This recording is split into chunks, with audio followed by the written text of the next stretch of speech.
اعوذ باللہ من الشیطان اللعین الرجیم بسم اللہ الرحمن الرحیم الحمد للہ رب العالمین الصلاة والسلام علی اشرف الانبیاء والمرسلین وعلی آلہ الطیبین الطاہرین المعصومین الذین اذہب اللہ عنہم الرجس وطہرہم تطہیرا اللہم صلی علی محمد وآل محمد اللہم اخرجنا من الظلمات الوہم واکرمنا بنور الفہم اللہم افتح علینا ابواب رحمتک وانشر علینا خزائن علومک برحمتک یا ارحم الراحمین۔ عزیزان محترم، عرفان اسلامی کی تلاش کے عنوان پر گفتگو جاری ہے۔ گزشتہ درس میں ہم نے ایک موضوع کا آغاز کیا اور وہ موضوع یہ تھا کہ سیر و سلوک کی راہ میں اہم ترین رکاوٹ کیا ہے۔ اس موضوع میں اس اہم نقطے کی طرف آغاز ہی میں اشارہ کر دیا کہ در واقع سیر و سلوک کا سفر اللہ کی جانب سفر ہے، یعنی قرآن مجید میں جو بیان ہوا ہے سورہ الحمد میں، اہدنا الصراط المستقیم، اے میرے پروردگار مجھے صراط مستقیم کی طرف رہنمائی فرما۔ اور جب انسان کو صراط مستقیم کی طرف رہنمائی ہو جائے تو انسان کا وظیفہ ہے اس صراط مستقیم پر گامزن ہو اور قدم بڑھائے اور خداوند متعال تک پہنچنے کی کوشش کرے۔ ایاک نعبد و ایاک نستعین کا مصداق ہو جائے، یعنی انسان کے وجود کے ذرے ذرے سے یہ ایاک نعبد و ایاک نستعین کی صدائیں بلند ہونی چاہیے۔ لہٰذا بیان ہوا سیر و سلوک کا سفر اللہ کی جانب سفر طے کرنا ہے اور صراط مستقیم پر سفر کرنا ہے، اور جب انسان صراط مستقیم پر سفر کرے گا تو انسان کو اس سفر کے نتیجے میں اللہ کی شہودی معرفت حاصل ہوگی۔ اس معرفت کے بیان ہوا بے شمار مراتب ہیں، درجات ہیں، اور افراد مختلف درجات پر فائز ہوتے ہیں اس صراط مستقیم پر سفر کرتے ہوئے۔ انسان کے اس عرفانی سفر کا آغاز اس موجودہ کیفیت سے ہوتا ہے جس پر انسان اس وقت فائز ہوتا ہے، جہاں سے انسان نے سفر کا آغاز کرنا ہے، اور اس سفر کا اختتام حضرت حق متعال کے قرب پر جا کر پایہ تکمیل تک پہنچتا ہے، اور انسان جب اللہ کا قرب حاصل کر لیتا ہے تو اس وقت انسان کا یہ سفر تمام ہو جاتا ہے، انسان فنا فی اللہ کے مقام پر فائز ہو جاتا ہے۔ بس بیان ہوا کہ چونکہ یہ سفر ایک روحانی سفر ہے، مادی سفر نہیں ہے، اور اس سفر کے مادی نہ ہونے کی بنیادی وجہ یہ ہے کہ انسان نے جس ذات کی طرف سفر کرنا ہے وہ ذات مادی نہیں ہے۔ لہٰذا اللہ تبارک و تعالیٰ چونکہ مادی نہیں ہے، جسم و جسمانیت نہیں رکھتا ہے، لہٰذا صراط مستقیم کا سفر جو اللہ کی جانب سفر ہوگا وہ مادی سفر نہیں ہوگا، وہ ایک روحانی سفر ہوگا، وہ ایک معنوی سفر ہوگا۔ اور یہ بھی بیان ہوا کہ انسان اس سفر میں جو سلوک کرتا ہے، جو سیر کرتا ہے، جو مشاہدات کرتا ہے، جو تجربات کرتا ہے، انسان اپنے تمام مشاہدات کو، تمام سلوک کو تحریر کر سکتا ہے، برہان اور دلیل میں ڈھال سکتا ہے، فلسفے میں اس کو بیان کر سکتا ہے، لیکن یہ تمام عقلی تجزیہ و تحلیل جسے اصطلاحاً عرفان نظری کہا جاتا ہے،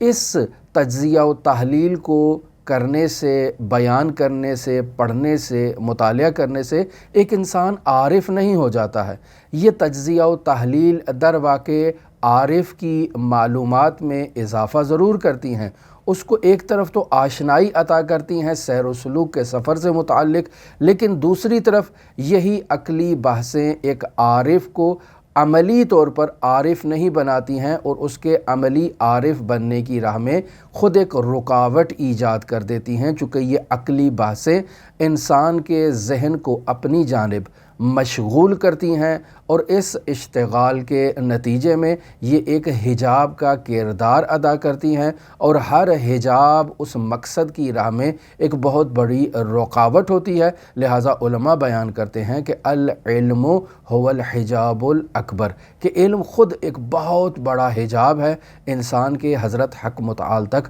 پہنچنے کے لیے۔ لہٰذا اگر ہمیں مقام قرب پروردگار تک پہنچنا ہے، اگر ہمیں مقام عندیت تک پہنچنا ہے، تو اس میں سب سے بڑی رکاوٹ انسان کے اس سفر میں وہ حجاب ہیں جو عالم ملک سے متعلق ہے، جو عالم ذہن سے متعلق ہے، جو عالم خیال سے متعلق ہے۔ انسان کی یہ ذمہ داری ہے کہ اپنے حقیقی محبوب، اپنے حقیقی معشوق تک پہنچنے کے لیے انسان ان حجابات کو برطرف کرے، اور انہی حجابات میں سے ایک انسان کے تعلقات ہیں، ایک انسان کی ذہنی وابستگیاں ہیں، ایک انسان کی جسمانی وابستگیاں ہیں۔ جب انسان مقام عندیت تک پہنچ جاتا ہے تو تب جا کر وہ خداوند متعال کی بارگاہ میں کہتا ہے کہ آن کس کے ترا شناخت این دو جہان را چه کند، اے پروردگار جس نے تجھے اب پہچان لیا ہے، جس کا معشوق تو ہو چکا ہے،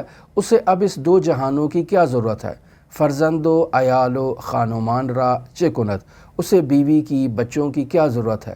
دیوانش کنی دو جہان بخشی، تو اسے اپنا دیوانہ بنا کر اسے عالم ملک عطا کر دے، عالم ملکوت عطا کر دے، تو دیوانہ تو دو جہان را چه کند، تو تیرے دیوانے کو ان دو جہانوں کی کیا ضرورت ہے، وہ تو تیرا دیوانہ ہے، تیری طرف آ رہا ہے، تیرا مشتاق ہے۔ اب یہاں ایک بہت بڑا شبہہ ایجاد ہو جاتا ہے، جس کا آج کے درس میں ہم آپ کی خدمت میں اس کا جواب دیں گے، گو کہ پہلے بھی جواب دے چکے ہیں، لیکن بس اوقات یہ عرفانی بحثیں ایسی ہیں کہ جنہیں لوگ مسلسل نہیں سنتے ہیں، یا دلچسپی سے اگر نہیں سنتے ہیں، یا ان کے ذہنوں سے یہ باتیں اگر نکل جاتی ہیں تو ان کا تکرار ہونا بھی بہت ہی ضروری ہے۔ لہٰذا کل کی گفتگو میں وہ حدیث حضرت امام جعفر صادق علیہ السلام سے بیان ہوئی کہ من خاف اللہ، جو شخص اللہ تبارک و تعالیٰ سے خائف ہوتا ہے، اخاف اللہ منہ کل شیء، تو اللہ ہر شے کے وجود میں اس انسان خائف پروردگار کا خوف ڈال دیتا ہے۔ یعنی یہ اللہ سے خوف زدہ ہے، لیکن اللہ کی مخلوقات چونکہ اللہ سے خوف زدہ ہیں، اور یہ بندہ اب اللہ کے خوف کے باعث اللہ تبارک و تعالی میں فنا ہو چکا ہے، لہٰذا اللہ کی ہر مخلوق اسے اللہ کی ایک تجلی کے عنوان سے مشاہدہ کرے گی، لہٰذا اللہ کی ہر مخلوق کے وجود میں اس اللہ کے خائف بندے کا خوف اور رعب اور دبدبہ ایجاد ہو جائے گا۔ وَمَن لَمْ يَخِفِ اللَّهَ، اور جو اللہ سے خوف نہیں کھاتا، جسے اللہ کا کسی قسم کا کوئی ڈر نہیں ہے، جیسے ہمارے پاکستانی بیوروکریٹ ہیں، جیسے ہمارے پاکستانی سیاستدان ہیں، جیسے ہمارے پاکستانی بڑے طاقتور قسم کے لوگ ہیں جنہیں اللہ کا خوف نہیں ہے، اخافہ اللہ من کل شیء، اللہ ان کے وجود میں ہر قسم کا خوف جو ہے وہ ایجاد کر دے گا۔ دیکھیں آج کل کیسے جو ہے نا وہ ان کے وجود میں خوف ہی خوف ایجاد ہوا ہے، خوف ہی خوف ایجاد ہوا ہے کہ جو انہوں نے اپنی طاقت کا محل بنا رکھا ہے، کہیں وہ محل دڑم کر کے زمین پر نہ گر جائے اور ان کی ہستی نیست و نابود ہو جائے۔ بس عزیزان محترم، جو شخص حقیقی عارف ہے، یعنی حقیقی عرفا ہیں اور اللہ سے وابستہ ہیں، اللہ کے عبد ہیں، اللہ کے صالح بندے ہیں، وہ ہماری طرح کے بندے نہیں ہوتے ہیں، ان کے وجود میں صرف اللہ کا خوف ہوتا ہے، اور وہ اللہ کے علاوہ اللہ کی کسی مخلوق سے خوف زدہ نہیں ہوتے ہیں۔ وہ اس بات پر پختہ یقین رکھتے ہیں کہ اس عالم میں اللہ کے سوا کوئی مؤثر نہیں ہے، لا مؤثر فی العالم الا اللہ، اس عالم میں اگر ایک پتا بھی ہلنا چاہتا ہے تو اس پتے کو بھی حرکت کے لیے اللہ تبارک و تعالیٰ کے اذن کی ضرورت ہے،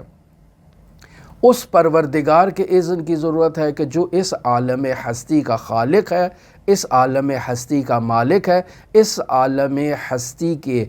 وجود کو ذرہ ذرہ لمحے میں اسی ذات کی طرف سے فیض جاری ہو رہا ہے۔ لہٰذا پتا بھی اگر درخت سے گرنا چاہے گا تو وہ اللہ کے اذن کا انتظار کرے گا، اور اللہ کے اذن کے بغیر اس کو اجازت نہیں ہے کہ وہ زمین پر گرے۔ اور جب زمین پر گرنا ہے تو کس مقام پر گرنا ہے، اس مقام کا تعین بھی حضرت حق متعال کی جانب سے ہوگا۔ لہٰذا اگر کوئی عارف اس حقیقی معرفت کے مقام پر فائز ہو جاتا ہے اور اس حقیقی معرفت کو درک کر لیتا ہے، پہچان لیتا ہے کہ اللہ کے سوا اس نے کسی سے خوف زدہ نہیں ہونا، اور وہ اللہ کی ہیبت میں خوف زدہ ہوتا ہے، اور دوسروں کے دل میں اس اللہ کے خائف بندے کی ہیبت، رعب اور دبدبہ جب ایجاد ہو جاتا ہے تو ایسے میں اس شخص کے وجود میں ایک اطمینان کی کیفیت ایجاد ہو جاتی ہے۔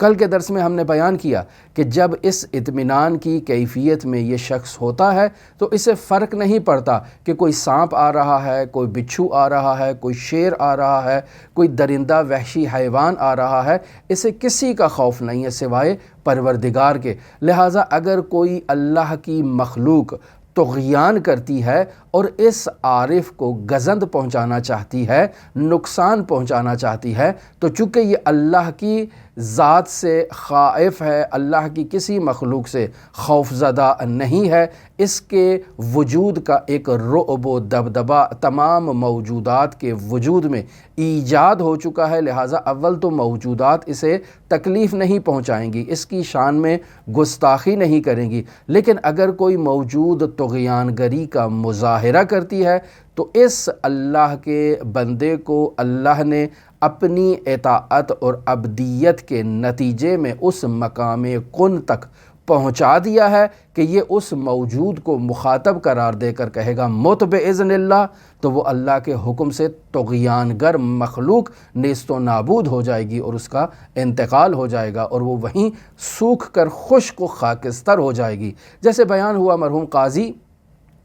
مسجد سہلہ سے باہر تشریف لائے ہیں، ایک عالم ہے، ان سے گفتگو ہو رہی ہے کہ ایسے میں ایک سانپ ان کی جانب بڑھتا ہے۔ مرحوم قاضی جو بحث گفتگو میں مگن ہیں، کسی قسم کا ان کے وجود میں خوف نہیں ہے، لیکن چونکہ ساتھ شخص موجود ہے خوف زدہ ہوتا ہے، تو مرحوم قاضی اس سانپ کو مخاطب قرار دے کر کہتے ہیں موت باذن اللہ، کہ اللہ کے حکم سے مر جا۔ وہ سانپ وہیں خشک ہو جاتا ہے اور وہیں مر جاتا ہے۔ لہٰذا اللہ کا بندہ جس کے وجود میں کسی قسم کا خوف ایجاد نہیں ہوتا اللہ کے سوا کسی مخلوق کا، اگر کوئی مخلوق طغیان کرے تو اللہ کے اس بندے کو اس بات کا اذن اللہ کی جانب سے اس کے پاس موجود ہوتا ہے کہ وہ اس طاغی مخلوق کو سزا دے، اس کو اس کے مقام پر بٹھائے، اس کو ادب کرے، اور اگر ضرورت پیش آئے تو مت باذن اللہ کہہ کر اسے اس صفحہ ہستی سے نیست و نابود کر دے۔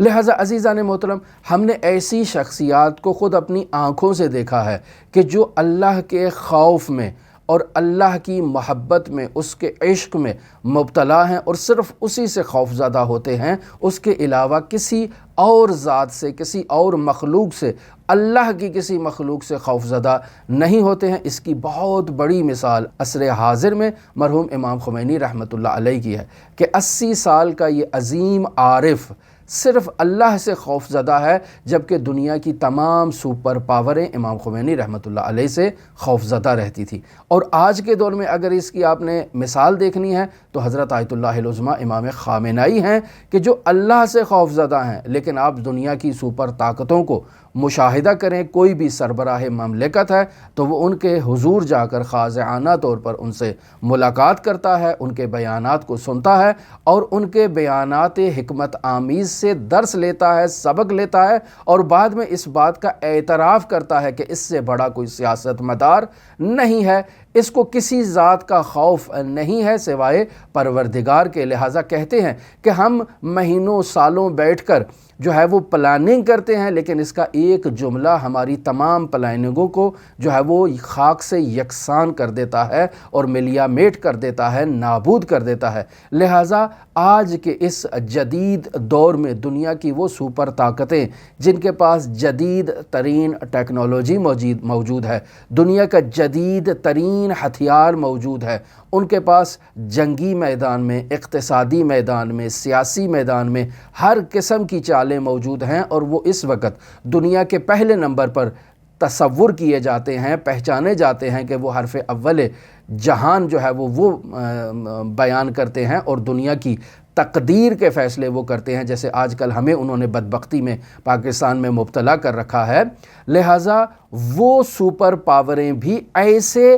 الہی بندے سے خوفزدہ ہوتی ہیں، اور ہمارے ملک کے طاقتور طاغوت جو ہیں وہ جا کر ان کے سامنے سجدہ ریز ہوتے ہیں، اور ان کے سامنے جا کر جی حضوری کرتے ہیں، ان کے سامنے جا کر جو ہے وہ سجدہ تعظیمی انجام دیتے ہیں، جبکہ وہ دنیا کی سپر پاوریں جو ہیں وہ ایسی طاقتور شخصیات سے کہ جو اللہ سے خائف ہیں، ان کے سامنے ان کی ہیبت ایک ایسی عظیم ہیبت میں ایجاد ہو چکی ہے کہ وہ اس کے بیان سے خوفزدہ ہوتے ہیں، اس سے ڈرتے ہیں کہ کہیں کوئی ایسا حملہ نہ کر دے یا کوئی ایسا بیان جاری نہ کر دے جس سے ہمیں جو ہے وہ ایسا نقصان ہو کہ جس کی تلافی ہمارے لیے ممکن نہ ہو۔ لہٰذا آپ دیکھیں، امام خمینی رحمۃ اللہ علیہ بیان کرتے تھے کہ اللہ کی قسم میں اپنی زندگی میں آج تک اللہ کے سوا کسی موجود سے خوفزدہ نہیں ہوا ہوں۔ جی ہاں، وہ بالکل حقیقت بیان کیا کرتے تھے، وہ اللہ کے سوا کسی سے خوفزدہ نہیں تھے، نہ تو مشرقی طاقتوں سے خوفزدہ تھے، نہ مغربی طاقتوں سے خوفزدہ تھے، نہ مشرقی طاقتوں سے کوئی امید اور وابستگی انہوں نے اپنے وجود میں ایجاد کر رکھی تھی، نہ مغربی طاقتوں سے کوئی امید اور کوئی وابستگی انہوں نے اپنے وجود میں ایجاد کر رکھی تھی۔ صرف اور صرف اللہ کا خوف تھا، اللہ پر توکل تھا، اللہ سے امید تھی، اللہ پر اعتماد تھا، اللہ پر بھروسہ تھا، اور اللہ سے قلبی وابستگی کی باعث انہوں نے اس مملکت میں جو ہے وہ انقلاب برپا کیا۔ لہٰذا اللہ جو ان کا محبوب اور معشوق حقیقی تھا، وہ اسی سے توکل کیے تھے اور اسی پر اعتماد تھے۔ لیکن جو افراد ہم جیسے ہیں، جو اللہ سے خوفزدہ نہیں ہیں، جو اللہ پر اعتماد نہیں کرتے ہیں، جو اللہ پر بھروسہ نہیں کرتے ہیں، جو اللہ پر توقع نہیں کرتے ہیں اور توکل نہیں کرتے ہیں، جنہیں در واقع طاغوت نے جو ہے وہ ایک کٹ پتلی کی طرح پر ہمارے سروں پر جنہوں نے حکمران بنا رکھا ہے، وہ اپنے ہر سانس کے لیے بھی وہاں سے جا کر مشورہ لیں گے کہ آپ کی اجازت ہے مائی لارڈ میں سانس لے لوں، آپ کی اجازت ہے کہ میں یہاں سے وہاں حرکت کر لوں، آپ کی اجازت ہے کہ میں کچھ کام کر لوں۔ تو جو وہاں سے آرڈر جاری ہوگا یہ اس کے سامنے سر تسلیم خم ہوں گے، اور ان کا جو تمام ہستی ہے وہ اس کی غلامی میں گزر جائے گا۔ اور اس سے پست تر ذلت، ننگ اور عار ایک اسلامی سٹیٹ کے لیے کیا ہو سکتی ہے کہ اس سٹیٹ کی مشینری اور اس سٹیٹ کی جو تمام قوتیں ہیں وہ طاغوت کے سامنے سجدہ ریز ہوں، اور طاغوت سے اپنی قسمت اور تقدیر کے فیصلے لکھوانے کے لیے ان کے حضور جی حضوری کیا کریں۔ تو عزیزان محترم، ایسا شخص جو اللہ سے محبت رکھتا ہے، جو شخص اللہ کی طرف رغبت رکھتا ہے اور اپنے محبوب کی خاطر محبوب سے اس کا وجود اس کی محبت سے سرشار ہوتا ہے، اس کو عالم امکان میں کسی موجود کی ضرورت نہیں ہوتی ہے۔ لہٰذا جب آپ اس کے وجود کی گہرائیوں میں جھانک کر دیکھتے ہیں تو اس کے وجود کی گہرائیوں سے یہ آواز نکلتی ہے کہ اے میرے پروردگار، آن کس کے تو را شناخت ای دو جہان را چه کند۔ اے میرے پروردگار، جس نے تجھے پہچان لیا اب اسے تیرے غیر کے کسی قسم کی ضرورت پیش نہیں آئے گی۔ فرزند و عیال و خانمان را چه کند، اسے نہ بیوی کی ضرورت ہے، اسے نہ بچوں کی ضرورت ہے، نہ اسے پراپرٹی کی ضرورت ہے، نہ اسے جائیداد کی ضرورت ہے۔ دیوانش کنی دو جہان بخشی، اے میرے پروردگار تو اسے اپنا دیوانہ بنا کر اور اسے عالم ملک و مملوک کی بادشاہی عطا کر دیتا ہے۔ دیوانہ تو دو جہان را چه کند، جو تیری محبت میں غرق ہو چکا ہے، جو صرف اور صرف تیری ذات پر توکل رکھتا ہے اور تیری ذات سے خوف زدہ ہے اور تیرے علاوہ کسی اور کی طرف اس کی توجہ نہیں ہے، اسے ان دو جہانوں کی کیا ضرورت ہے؟ یہ اس کے قلب کی کیفیت ہوتی ہے۔ لیکن جب اپنے محبوب کی طرف وہ نظر دوڑاتا ہے تو اس کا محبوب اسے کہتا ہے کہ جاؤ جا کر شادی کرو۔ کیوں؟ چونکہ میں نے اپنی شریعت میں اس حکم کو لگا دیا ہے کہ جو ازدواج ہے وہ ایک انسان مجرد کی شادی اس کے لیے نصف ایمان کا باعث بنتی ہے۔ تو میرے قریب آنا چاہتا ہے، تو مزید کمال حاصل کرنا چاہتا ہے، جاؤ خاندان کو تشکیل دو، جاؤ شادی کرو، بچوں کی تربیت کرو۔ اب ایسے مرحلے میں ایک عارف جس کے وجود کی آواز یہ ہے کہ آن کس کے تورا شناخت جو دو جہان رچے کند، فرزند و عیال و خانمان رچے کند، یہ اس کے وجود کی باطنی کیفیت ہوتی ہے، لیکن وہ خدا کے حکم کے سامنے سر تسلیم خم کرتا ہے، شریعت مقدسہ مطہرہ اسلامیہ کے سامنے سر تسلیم خم کرتا ہے، اپنی بیوی سے محبت کرتا ہے، اپنے بچوں سے محبت کرتا ہے، اپنی بیوی اور بچوں کے حقوق کے لیے غیرت مند بھی ہوتا ہے، ان کا دفاع بھی کرتا ہے، ان کی ضروریات زندگی کا بھی خیال کرتا ہے۔ کیوں؟ چونکہ اس کے محبوب حقیقی نے یہ کہہ دیا ہے کہ تو نے اپنی زندگی میں اگر مجھ تک پہنچنا ہے تو اس شریعت مقدسہ مطہرہ اسلامیہ کے دامن کو تھامنا ہوگا اور اس شریعت کے قوانین پر عمل کرنا ہوگا۔ بس عزیزان محترم، جو اللہ کا عاشق ہے وہ اللہ کے علاوہ کسی موجود سے عشق نہیں کرے گا، اور اگر کسی موجود سے محبت کرے گا تو اس کی محبت بھی اللہ کی محبت کے طول میں قرار پائے گی، عرض میں کبھی قرار نہیں پاتی ہے، اور اللہ کے حکم کی وجہ سے وہ تمام دنیا و ما فیہا اور اس میں موجود موجودات سے اور مخلوقات سے محبت کرے گا، چونکہ یہ تمام موجودات اور تمام مخلوقات اللہ کی موجودات ہیں، اللہ کی مخلوقات ہیں۔ لہٰذا اللہ سے محبت کرنے والا انسان اللہ کی تمام موجودات سے محبت کرے گا، اور جو اللہ نے اپنے اس محب بندے کے ذمے وظائف لگا رکھے ہیں، یہ ان وظائف پر سر تسلیم خم ہو کر ان وظائف پر عمل کرنے کی کوشش کرے گا اور خود کو اللہ کی بارگاہ میں سرخ رو کرنے کی کوشش کرے گا۔ پس جب ایک عارف، ایک انسان جب اس محبت کے اس مرتبے پر فائز ہو جاتا ہے کہ وہ صرف اور صرف اللہ سے محبت کرتا ہے، اور در واقع اس شعر کا مصداق ہو جاتا ہے کہ آن کس کے تورا شناخت این دو جہان رچ کنت، فرزند و عیال و خانمان رچ کنت، دیوانہ اشکنی دو جہاں بخشی، دیوانہ یہ تو دو جہان رچ کنت۔ تو در واقع وہ اللہ کے سوا کسی اور سے محبت نہیں کرتا، لیکن چونکہ اللہ نے کہا ہے کہ اس زوجہ سے محبت کرو، اس اولاد سے محبت کرو، ان والدین سے محبت کرو، اپنے بھائیوں سے محبت کرو، اپنے قوم و قبیلے سے محبت کرو، اپنے خاندان سے محبت کرو، ان کی ضروریات کا خیال رکھو، اور باقاعدہ اللہ تبارک و تعالیٰ نے ایک شریعت میں ان تمام کے حقوق کو تدوین کر دیا ہے، جسے تفصیل کے ساتھ ہم نے رسالۃ الحقوق حضرت امام زین العابدین علیہ السلام سے آپ کی خدمت میں تفصیل سے بیان کیا، اور اس کی ایک مکمل پلے لسٹ بھی موجود ہے، اور در ابواب جہاد بالنفس میں بھی اس کو ہم بیان کر چکے ہیں۔ انسان عارف جو صراط مستقیم کا مسافر ہے، جو اللہ تبارک و تعالیٰ کی جانب سفر کر رہا ہے، وہ در واقع ان حقوق کی رعایت کرتا ہے اور ان حقوق پر عمل کرتا ہے۔ کیوں؟ چونکہ اس کو معلوم ہے کہ اس نے اگر اپنے حقیقی محبوب کو راضی کرنا ہے، اپنے معشوق کو راضی کرنا ہے، تو اس محبوب اور معشوق کی بیان کردہ شریعت کے سامنے سر تسلیم خم ہونا یہ اس کے وظائف میں سے ہے، اور اگر وہ اپنے وظیفے کو انجام نہیں دے گا تو اس کا محبوب اس سے ناراض ہو جائے گا، اور کوئی بھی عاشق اپنے معشوق کی ناراضگی کی جو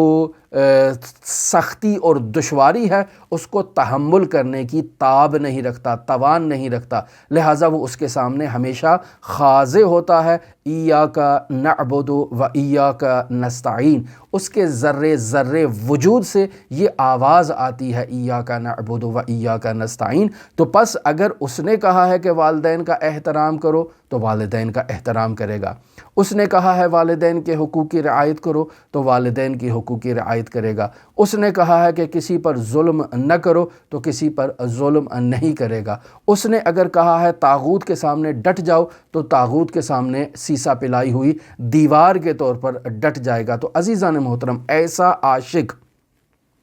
اپنے معشوق کی رضا، معشوق کی خوشنودی اور معشوق کے جو آثار ہیں اس کی طرف متوجہ رہے گا کہ کس طرح سے یہ اپنے معشوق کو راضی کر سکتا ہے۔ ہر لمحے اپنے محبوب کی رضا کا انتظار کرنے والا یہ عاشق در واقع لمحہ بلمحہ انتظار کرے گا کہ کب یہ سورج جو ہے وہ آسمان کے وسط میں آئے گا اور اس کے اوپر نماز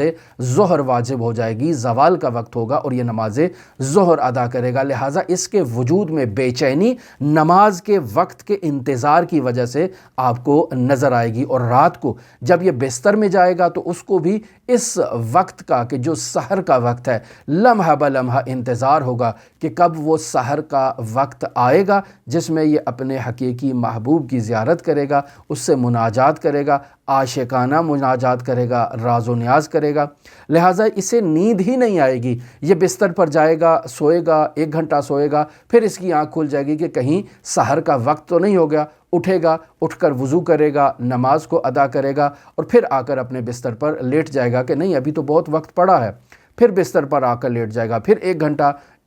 آرام کرے گا، سو جائے گا، پھر اسے بیداری ہو جائے گی اور پھر یہ اٹھ جائے گا کہ کہیں سحر کا وقت تو نہیں ہو گیا، پھر دیکھے گا، وضو کرے گا، آئے گا، 2 رکعت نماز پڑھے گا اور دیکھے گا کہ نہیں ابھی وقت ہے، تو پھر دوبارہ جا کر بستر پر لیٹ جائے گا۔ اس کو تمام رات اس کی ایک ایسی کیفیت اور ایک ایسا اضطراب اس کے وجود میں جاری ہوگا کہ یہ اللہ تبارک و تعالیٰ کی محبت میں اس کے ساتھ مناجات کرنے کے لیے بیتاب ہے اور اپنا وقت اس سے راز و نیاز کرنے کے لیے جو ہے وہ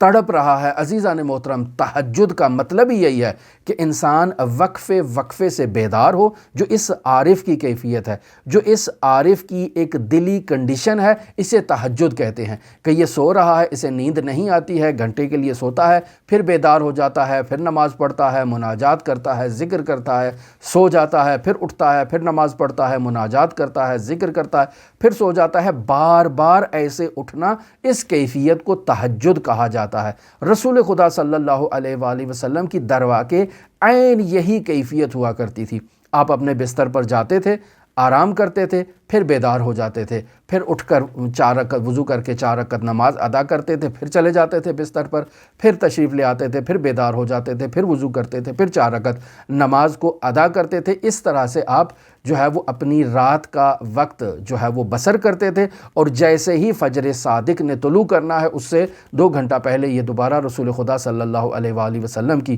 ذات گرامی بیدار ہو جاتی تھی، نماز شفع، نماز وتر کو ادا کرتی تھی، اور پھر اس کے بعد خداوند متعال سے راز و نیاز اور مناجات کی ان کی یہ کیفیت ہوا کرتی تھی۔ در واقع رسول خدا کی یہ کیفیت در واقع ہر اس عارف کی کیفیت ہوتی ہے جو اللہ تبارک و تعالیٰ سے محبت کرتا ہے، جو اللہ تبارک و تعالیٰ سے راز و نیاز کرتا ہے، جس کا دل اللہ کی محبت میں تڑپتا ہے۔ اس کی ایسی ہی کنڈیشن ہوتی ہے کہ وہ اللہ کے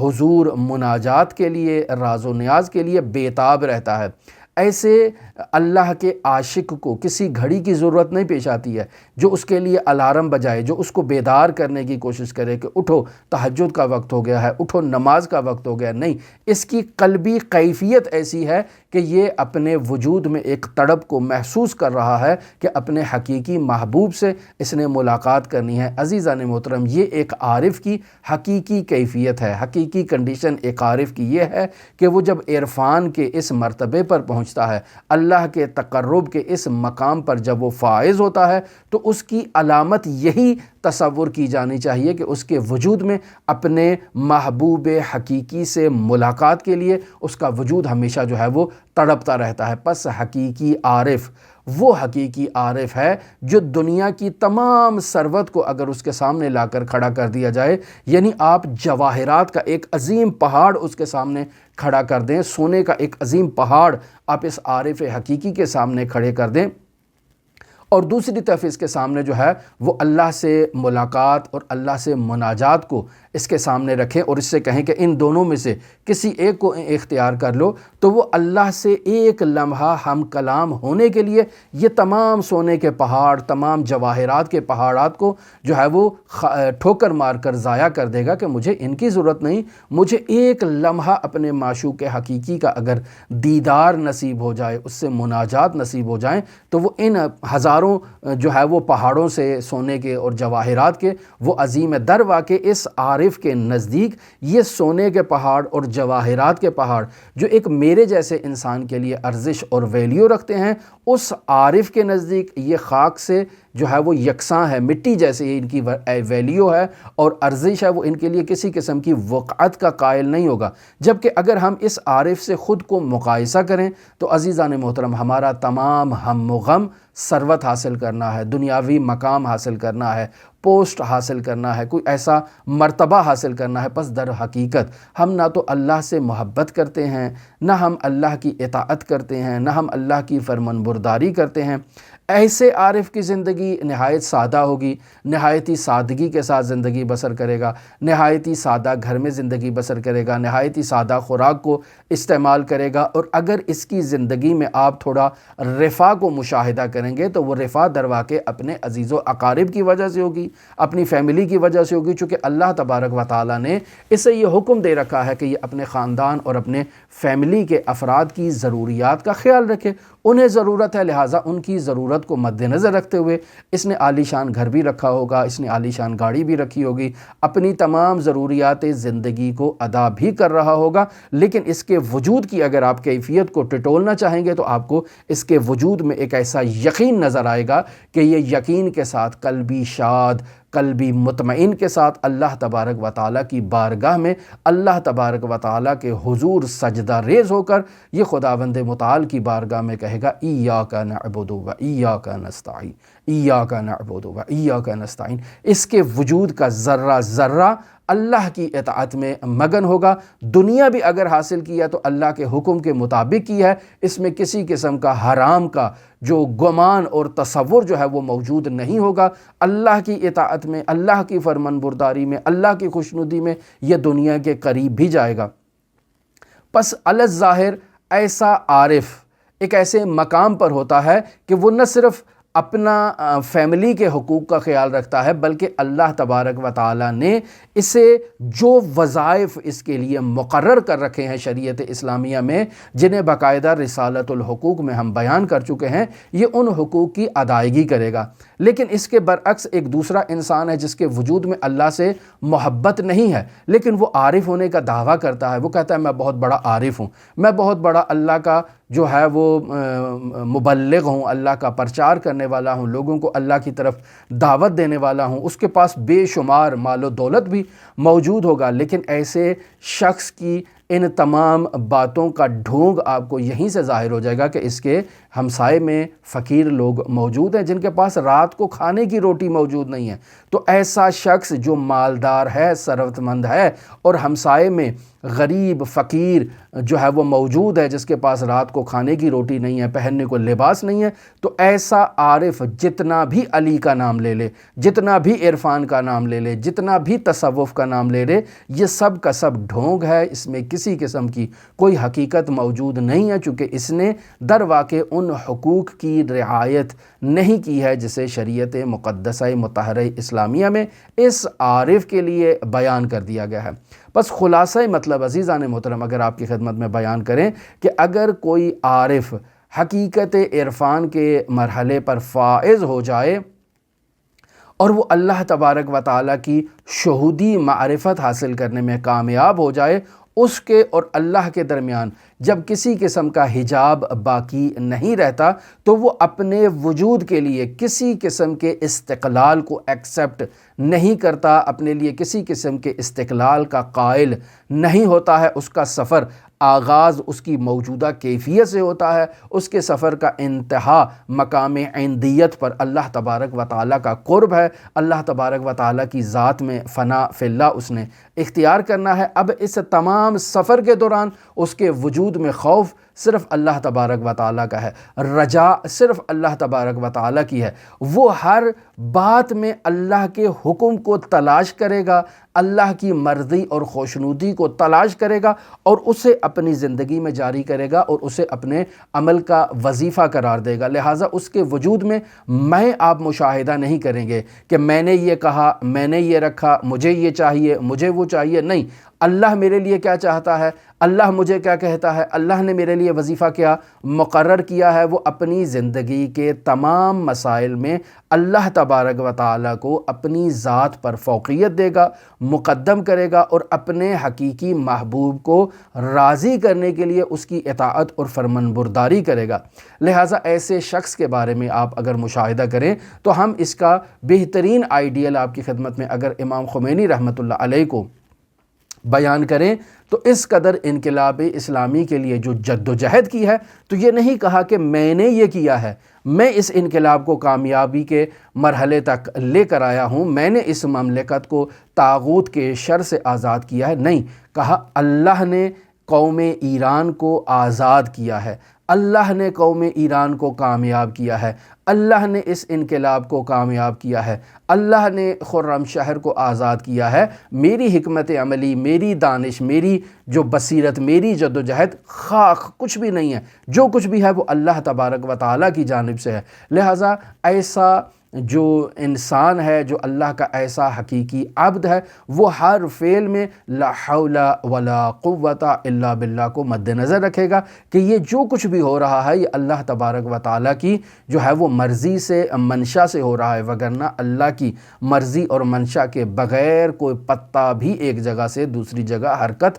نہیں کر سکتا۔ پس ایسا انسان اگر کسی مسند پر بیٹھا بھی ہو جو ظاہری طور پر لوگوں کے لیے بہت اہم مسند ہوتی ہے، بہت اہم پوسٹ ہوتی ہے، بہت اہم مقام ہوتا ہے، جسے مقام حکومتی کہیں، آپ کو وہاں پر بھی اس کے وجود میں سادگی نظر آئے گی، وہاں بھی اس کے وجود میں اللہ کے لیے خضوع اور خشوع نظر آئے گا۔ آج بھی آپ حضرت آیت اللہ خامنہئی کی اگر ان تصاویر کو، ان ویڈیوز کو مشاہدہ کریں کہ جن میں وہ باقاعدہ دنیا کے بڑے بڑے سربراہان مملکت سے ملاقات کرتے ہیں، تو ان کی اس کیفیت کو اگر اس کی تصویر کو زوم کر کے آپ مشاہدہ کریں تو سادگی ان کے وجود سے جھلک رہی ہوتی ہے، ان کے لباس سے، ان کے کپڑوں سے، ان کی موجودہ صورتحال سے، ان کی داڑھی سے، ان کے بالوں سے، ان کی جوتی سے واضح معلوم ہے کہ یہ اس سربراہ مملکت کے لیے خود کو بناؤ سنگھار کر کے یہاں نہیں بیٹھا ہوا، بلکہ اپنے پروردگار کی رضا میں یہاں بیٹھا ہے، اور اپنے پروردگار کے حکم کو اس سامنے آنے والے مہمان کے سامنے ابلاغ کرنا چاہتا ہے۔ جو گفتگو بھی اس کے ساتھ کرے گا وہ اللہ کی شریعت کے مطابق ہوگی، اللہ کے فرمان کے مطابق ہوگی، اور اللہ کی جو کلمت اللہ ہے اس کے بول بالے کے لیے ہوگی۔ درواقع وہاں کسی قسم کے نفس یا نفس کے آثار آپ کو مشاہدہ کرنے میں نظر نہیں آئیں گے۔ یہ ایک عارف کی کیفیت ہوتی ہے عزیزان محترم، اسے یہ مسند، یہ مقام، یہ پوسٹ دھوکے میں مبتلا نہیں کرتا ہے۔ البتہ معاشرے میں منفی قسم کی جو